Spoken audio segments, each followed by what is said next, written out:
माँ क्यों रो रही हो, क्या हुआ? बेटा हमारे पास वॉशिंग मशीन नहीं है रे, हाथ से कपड़े धो धो के हाथ दुख गए रे। मैं अपनी माँ के आंखों में आंसू नहीं देख सकता। अगर आप भी अपनी माँ से प्यार करते हो तो लाइक और सब्सक्राइब करो। अरे लगता है ये तो अपनी माँ के लिए कुछ करेगा।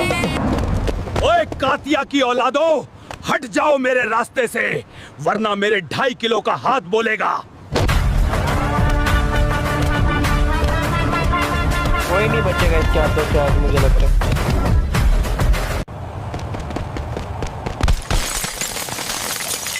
लगे माफियास कदे जेल कदे बेल, लगे माफियास बड़े बजे 12 बोर, लगे माफियास प्यार करा था फिर प्यार।